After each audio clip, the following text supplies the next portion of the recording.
सुभद्रा योजना को नहीं राज्य सरकार को एक बड़ पदक्षेप आसी सुभद्रा योजना को नहीं गोटे नुआ अपडेट तो कौन रही बर्तमान नुआ अपडेट ता तो आपन जाना चाहूथे मुझे आज वीडियो फटाफट जनईदेवी किंतु अपडेट जाना पूर्व वीडियो गोटे लाइक करंतु और चैनल को आसते बर्तमान चैनल को सब्सक्राइब कर बेल आइकन को प्रेस कर ऑल क्लिक कर रखा जमर भी भूलु नहीं तेज चलतु देखा कौन रही बर्तमान नुआ अपडेट। राज्य सरकार महत्वाकांक्षी सुभद्रा योजना नूतन आवेदन बड़ पदक्षेप आसंता एप्रिल 1 तारिख 30 जाए मासे पर्यंत चलिबो नुआ सुभद्रा हिताधिकारी पंजीकरण प्रक्रिया। तो जो मैंने भी सुभद्रा योजना रे एलिजिबल नुआ करी हेले तो सेमाने अप्लाई करि परिबे सुभद्रा योजना टंका पाइबा पई जाके ऑनलाइन रे आपन को पंजीकरण प्रक्रिया टाको कंप्लीट करिया को पड़िबो एप्रिल 1 रु 30 तारिख मध्य रे।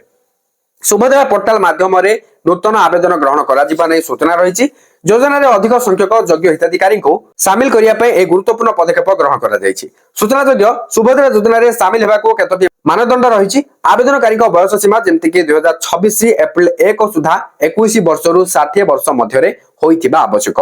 तापर जो महिला पूर्व योजना पे आवेदन करि नाहांती केवल सेमाने ही एई अवधि मध्य नूतन भाव आवेदन करिपारिबे।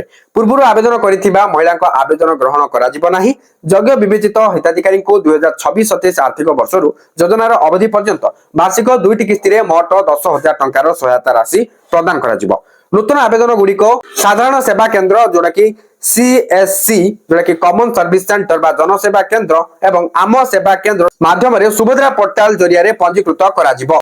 समस्त अंगनवाड़ी केंद्र एवं CDPO कार्यालय रे निःशुल्क भावे माने कोनोसी भी फी न निया जे मागणा रे आवेदन पई फॉर्म दिया जिवो। सुभद्रा योजना रो जेपरि कोनोसी योग्य हिताधिकारी बाद न पड़ंती सेथि पई सरकार समस्त आवश्यक व्यवस्था करिसंती बोली विभाग पक्षरु सूचना मिलिछि।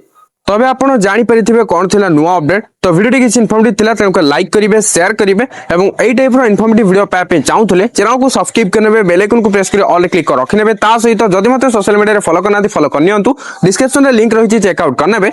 तो पुणी देखाबा गोटे नुवा वीडियो रे सेथि पर्यंत मते विदाई दियंतु बाय बाय टेक केयर।